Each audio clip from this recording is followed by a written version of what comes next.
discussion have been extremely productive. We have decided to promote our bilateral trade tract in the field of medical health, education, vocational training. We would be very happy to send Pakistani doctors, dentists, medical professors and other related experts to Indonesia.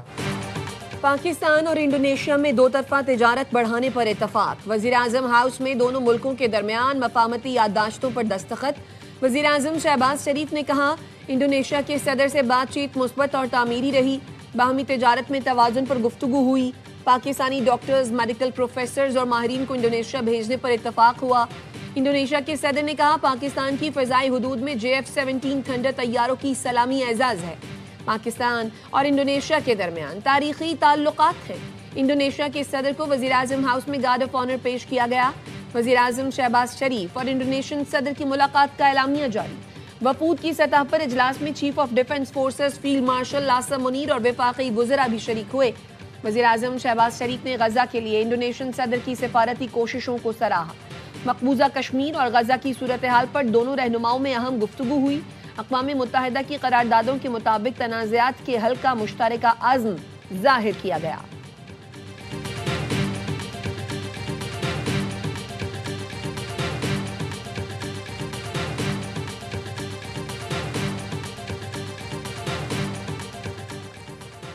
Chief of defence forces field marshal Syed Asim Munir سے Indonesia کے صدر کی ملاقات. افواج کے درمیان تعلقات مزید مضبوط بنانے کے عزم کا اظہار. فیلڈ مارشل سید عاصم منیر نے کہا پاکستان انڈونیشیا کے ساتھ تعلقات کو قدر کی نگاہ سے دیکھتا ہے. دفاعی تعاون، انسداد دہشت گردی اور استعداد کار بڑھانے کے منصوبوں کے خواہاں ہیں. ISPR کے مطابق مہمان صدر نے پاکستان آرمی کی پیشہ ورانہ صلاحیتوں کو سراہا اور خطے میں امن و استحکام کے لیے پاکستان کے کردار کا اعتراف کیا. IMF نے پاکستان کے لیے $1.2 ارب کی منظوری دے دی. اعلامیے کے مطابق پاکستان نے معاشی اور توانائی کی اصلاحات بروقت کی. سیلاب کے باوجود پروگرام پر سختی سے عمل درآمد، غیر ملکی دباؤ کو برداشت کیا اور استحکام حاصل کیا. سیلاب کے باوجود پیداوار بہتر رہی اور مقابلے کا رجحان بڑھا. موجودہ قرض پروگرام سے ٹیکس آمدن بڑھی اور معیشت میں ٹیکسوں کا حصہ بڑھا. پاکستان میں توانائی کی لاگت میں کمی ہوئی اور یہ شعبہ کاروبار کے قابل رہا. اسٹیٹ بینک کے زر مبادلہ ذخائر $9.4 ارب سے بڑھ کر $14.5 ارب تک پہنچے. توقع ہے اس میں مزید بہتری آئے گی.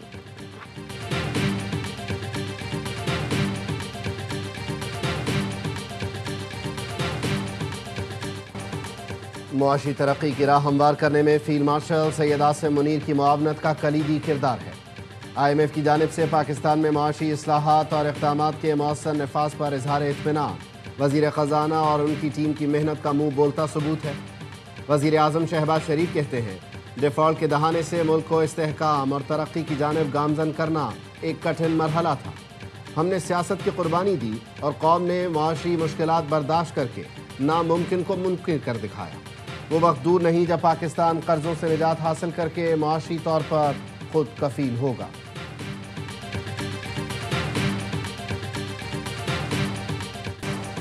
پاکستان میں کرپشن کے تاثر میں واضح کمی، شفافیت میں اضافہ. ٹرانسپیرنسی انٹرنیشنل پاکستان کی 2025 سروے رپورٹ جاری. گزشتہ 12 ماہ میں کسی سرکاری کام کے لیے رشوت نہیں دینی پڑی. 66% پاکستانیوں کی رائے ملکی معیشت زبوں حالی سے استحکام اور استحکام سے ترقی کی جانب گامزن ہے. رائے دہندگان کی اکثریت کا صوبائی حکومتوں پر عدم اعتماد، پولیس سے بھی نالاں. وزیر اعظم کا ٹرانسپیرنسی انٹرنیشنل کی رپورٹ پر اظہار اطمینان. کہا عوامی رائے کرپشن کے خلاف جنگ، شفافیت کے فروغ سے متعلق ہماری کوششوں کا اعتراف ہے.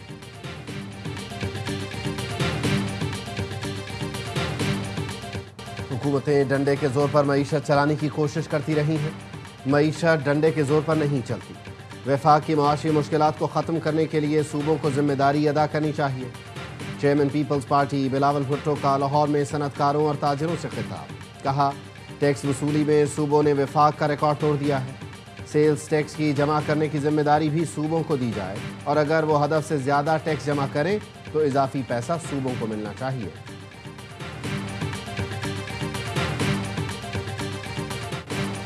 بانی پی ٹی آئی سے ملاقات کا وقت ختم، راولپنڈی میں security high alert, Adiala jail اور اطراف راستوں پر پولیس کی اضافی نفری تعینات۔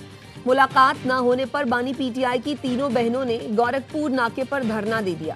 علیمہ خانم کا کہنا تھا تمام ناکے توڑ کر یہاں پہنچ گئی ہوں، آئیں مجھے گرفتار کر لیں۔ سرکاری ڈاکٹر بانی پی ٹی آئی کا معائنہ کرتے ہیں اور مخصوص رپورٹس بناتے ہیں۔ بیرسٹر گوہر نے کہا بانی سے ملاقات ہمارا حق ہے، بانی پی ٹی آئی اور بشرا بی بی سے ملاقاتیں ہوں گی تو حالات بہتر ہو جائیں گے۔ سلمان اکرم راجہ نے سرکاری ڈاکٹر سے بانی پی ٹی آئی کا طبی معائنہ مسترد کر دیا، کہا سرکار کی کسی بھی میڈیکل رپورٹ کو نہیں مانتے، ہم بانی پی ٹی آئی اور بشرا بی بی سے ملاقات چاہتے ہیں، کورٹ آرڈر کے باوجود ملاقات نہ ہو تو کیا کریں؟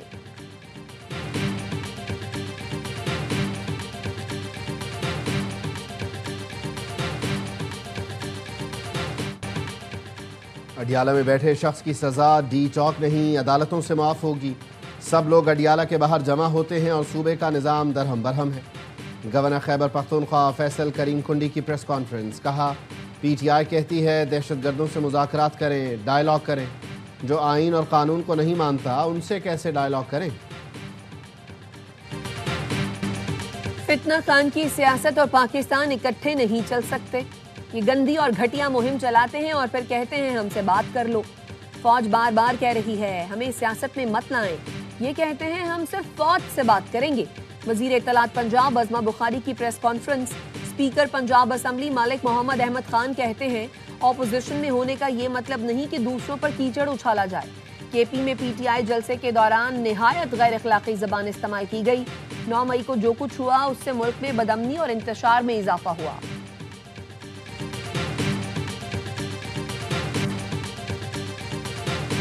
26ویں آئینی ترمیم اور 27ویں آئینی ترمیم کی وجہ سے عدالتوں کو بالکل مفلوج کیا گیا۔ جب ہمیں موقع ملے گا ہم اس تمام 26ویں آئینی ترمیم اور 27ویں آئینی ترمیم اور پیکا ایکٹ سب کو انشاءاللہ تعالیٰ اس کو ختم کریں گے۔ 26ویں اور 27ویں ترامیم سے عدالتوں کو مفلوج کیا گیا، جب موقع ملا ختم کر دیں گے۔ انصاف کا نظام کمپرومائز ہو جائے تو ملک ترقی نہیں کر سکتا، چاہتے ہیں ملک میں عدالتیں آزاد ہوں۔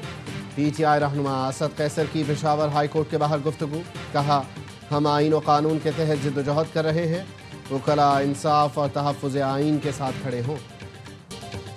ہنگور عملے نے دلیری کی جو درخشندہ تاریخ رقم کی وہ آج تک دشمن کے ذہن پر نقش ہے۔ 1971 میں بھی پاک بحریہ دشمن کے لیے سمندر میں سیسا پلائی دیوار تھی اور آج بھی ملک کی بحری سرحدوں پر آہنی فصیل ہے۔ ہنگور ڈے پر chief of defence forces field marshal Syed داستہ منیر کا پیغام، نیول چیف ایڈمرل نوید اشرف نے کہا پاک بحریہ دشمن کے دانت کھٹے کرنے کے لیے ہمہ وقت تیار ہے۔ 8 جدید ہنگور کلاس آبدوزیں عنقریب پاک بحریہ میں شامل ہو رہی ہیں۔ پاک بحریہ نے ہنگور ڈے پر خصوصی دستاویزی فلم ہدف جاری کر دی جو commanding officer retired vice admiral Ahmed Tasneem کی وار ڈائری پر مبنی ہے۔ وزیر داخلہ محسن نقوی سے برطانوی وزیر مملکت برائے داخلہ الیکس نورس کی ملاقات، برطانوی نائب وزیر خارجہ برائے پاکستان و افغانستان بھی موجود تھے۔ وزیر داخلہ محسن نقوی کا پاک برطانیہ تعلقات کو مزید مستحکم بنانے کے عزم کا اعادہ۔ پاکستان میں مقدمہ چھپانے پر برطانوی حکومت نے یوٹیوبر رجب بٹ کا ویزا منسوخ کر دیا۔ برطانوی ہوم آفس نے تحریری حکم نامہ جاری کر دیا۔ ذرائع کا کہنا ہے رجب بٹ نے پاکستان میں 295 کا مقدمہ چھپایا تھا جس کے باعث ویزا منسوخ کیا گیا۔ یوٹیوبر ویزا منسوخی کے بعد برطانیہ سے روانہ آج رات اسلام آباد پہنچیں گے۔ رجب بٹ ہوم آفس فیصلے کے خلاف عدالت میں اپیل بھی کریں گے۔ اسلام آباد میں بلدیاتی انتخابات آئندہ سال 15 فروری کو ہوں گے۔ الیکشن کمیشن نے شیڈیول جاری کر دیا۔ نامزدگی فارم 22 سے 27 دسمبر تک جمع کرائے جا سکیں گے۔ اسکروٹنی 30 دسمبر سے 3 جنوری تک ہوگی۔ بلدیاتی امیدواروں کے نام 29 دسمبر کو شائع کیے جائیں گے۔ امیدواروں کی نظر ثانی شدہ فہرست 14 جنوری کو جاری ہوگی۔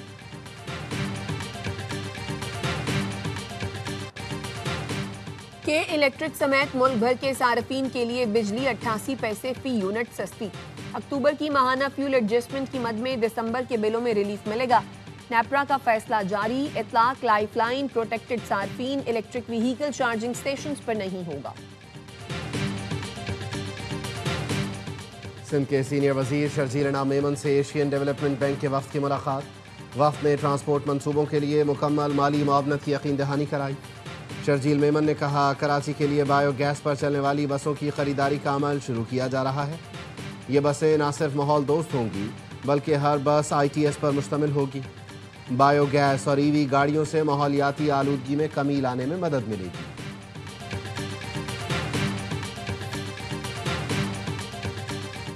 وزیر اعلیٰ سندھ اور وزیر ٹرانسپورٹ کو بتا دیا ریڈ لائن ایک مسئلہ ہے، یونیورسٹی روڈ کا مسئلہ فوری حل کرنے کی ضرورت ہے۔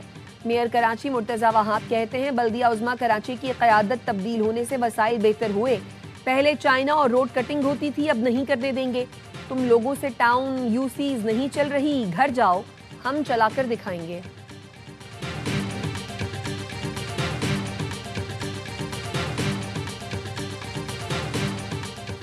وزیر اعظم شہباز شریف جمعرات کو 2 روزہ دورے پر ترکمانستان جائیں گے۔ انٹرنیشنل فورم برائے امن و اعتماد میں شرکت کریں گے۔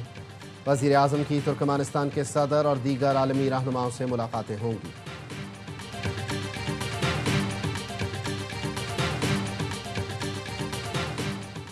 بدعنوانی کے خلاف جدوجہد پوری قوم کی مشترکہ ذمہ داری ہے۔ صدر آصف زرداری کا عالمی یوم انسداد بدعنوانی پر پیغام، کہا پاکستان نے وقت کے ساتھ احتسابی نظام بہتر بنایا ہے، اختیارات کے غلط استعمال اور مالی بے ضابطگیوں کے کیسز میں رقوم واپس لی گئیں۔ وزیر اعظم شہباز شریف نے کہا جدید دور میں بدعنوانی کے طریقے تیزی سے بدل رہے ہیں، مالی بدعنوانی کے خلاف ٹھوس اقدامات حکومت کی ترجیح ہے۔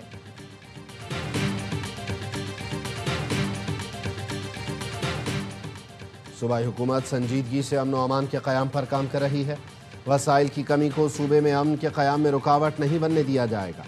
وزیر اعلیٰ خیبر پختونخوا سہیل آفریدی کی کاؤنٹر ٹیررزم ڈپارٹمنٹ کے اجلاس میں گفتگو۔ CTD کو گاڑیوں، اسلحے اور جدید آلات کی فراہمی کے لیے 7 ارب 77 کروڑ روپے کی منظوری دے دی۔ پشاور میں نئے CTD ریجنل ہیڈ کوارٹرز کے قیام کی بھی اصولی منظوری۔